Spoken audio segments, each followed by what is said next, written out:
మన ప్రభు అయిన యేసుక్రీస్తు నామములో మీ అందరికీ శుభములు తెలియజేయచ్చు ఉన్నాను. నిర్గమకాండము 7వ అధ్యాయము 23వ వచనము.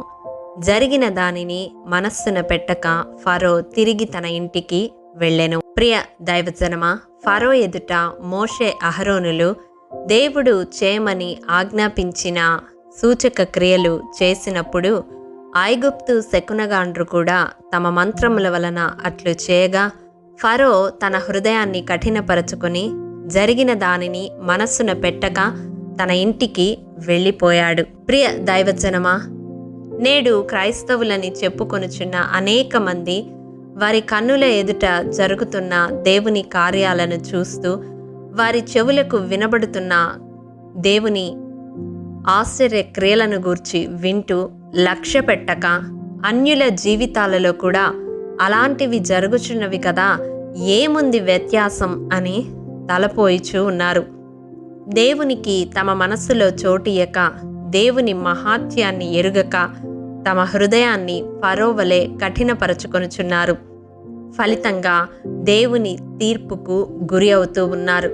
ఆనాడు ఫరో కూడా దేవుని ఆశ్చర్య క్రియలను కనులారా చూస్తూ కూడా తన హృదయాన్ని కఠినపరచుకొనడం వలన దేవుని తీర్పునకు గురైపోయాడు. తన జ్యేష్ఠ కుమారుణ్ణి కోల్పోయాడు. ఆఖరికి తన ప్రాణాలనే కోల్పోయాడు. ఐగుప్తు రాజైన ఫరో కథ ఈ రీతిగా ముగిసిపోయింది. కానీ పరిశుద్ధ గ్రంథములో మరొక రాజు మనకు కనపడతాడు. దేవుని మాటలను లక్ష్యపెట్టిన ఆ రాజు యూదా రాజైన యోషియా. రాజులు 2వ గ్రంథము 22వ అధ్యాయము 19-20 వచనాల ప్రకారం రాజైన యోషియా దేవుని మాటలు ఆలకించి హృదయాన్ని కఠినపరచుకొనక మెత్తని మనస్సు కలిగి దేవుని సన్నిధిని దీనత్వము ధరించి బట్టలు చింపుకొని కన్నీళ్లు రాల్చుట వలన దేవుని చేత అతని మనవి అంగీకరించబడి ఆ స్థలము మీదకి దేవుడు రప్పింపబోవు కీడును తాను కన్నులతో చూడడు అనే అభయాన్ని దేవుని నుండి పొందాడు. దేవుని తీర్పు నుండి తప్పించబడ్డాడు. నెమ్మదితో తన పితరుల యొద్దకు చేర్చబడ్డాడు. ఈ వాక్యము వింటున్న ప్రియ సహోదరుడా, సహోదరి, దేవుడు ఈ దినం మన ముందు ఈ ఇద్దరు రాజులను ఉంచి ఉన్నాడు. ఒకరు దేవుని కార్యాలను లక్ష్య పెట్టక, మనస్సు పెట్టక కఠినపరచుకున్న వారైతే, మరొకరు దేవుని మాటలను ఆలకించి మనస్సును మెత్తనపరచుకొని దేవుని సన్నిధిలో కన్నీళ్లు రాల్చినవారు. ఏ వ్యక్తి వలె నీవు ఉండాలని ఈ దినం తీర్మానం చేసుకొంచున్నావు? ప్రభువు ఈ దినం వీరిరువురిని మన కన్నుల ముందు ఉంచి మన హృదయాలను సంధిస్తూ ఉండగా మన ఆత్మీయ జీవితాన్ని సరిచేసుకుందాము. దేవుని మాటలను, దేవుని కార్యాలను లక్ష్యపెట్టి దేవుని తీర్పు నుండి తప్పించబడదాము. ఆయన మాటలు వినుట వలన విశ్వాసము కలుగుతుంది. విశ్వసించిన ప్రతి ఒక్కరూ, ఆయన నామాన్ని అంగీకరించిన ప్రతి ఒక్కరూ తీర్పు నుండి తప్పించబడతారు. క్రీస్తు యేసునందున్న వారికి ఏ శిక్షావిధియూ లేదు.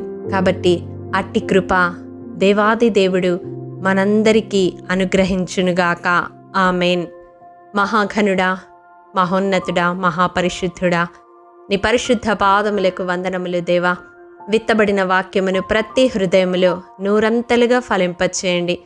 మా జీవితాలలో నీ మాటలు లక్ష్య పెట్టేవారముగా, నీ కార్యాలను మనసున పెట్టేవారముగా ఉండే కృప మాలో ప్రతి ఒక్కరికి దయచేయండి.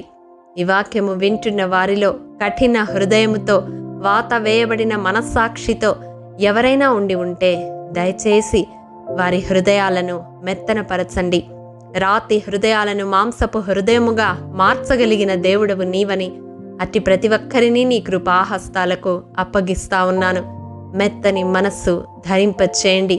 నీ సన్నిధిని కన్నీళ్లు రాల్చి నీ కృపకు పాత్రులయ్యే భాగ్యాన్ని దయచేయమని యేసు అతి పరిశుద్ధ నామం పేరట అడిగి పొందుకొని ఉన్నాము తండ్రి. ఆమెన్.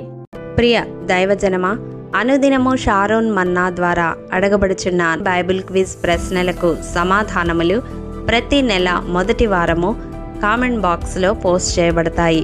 కాబట్టి గమనించి మీకు తెలియని ప్రశ్నలకు సమాధానములు తెలుసుకొనగలరని ప్రభు పేరట మనవి చేయుచూ ఉన్నాము. ప్రియ దైవజనమా, ఈ దినం బైబిల్ క్విజ్ ప్రశ్న: ఖర్జూర వృక్షము వలె మొవ్వు వేయినది ఎవరు? ప్రియ దైవజనమా, ఈ దినము జన్మదినము, వివాహ దినము జరుపుకుంటున్న వారికి షారోన్ గ్రూప్ తరపున హృదయపూర్వక శుభాకాంక్షలు తెలియజేయుచూ ఉన్నాము.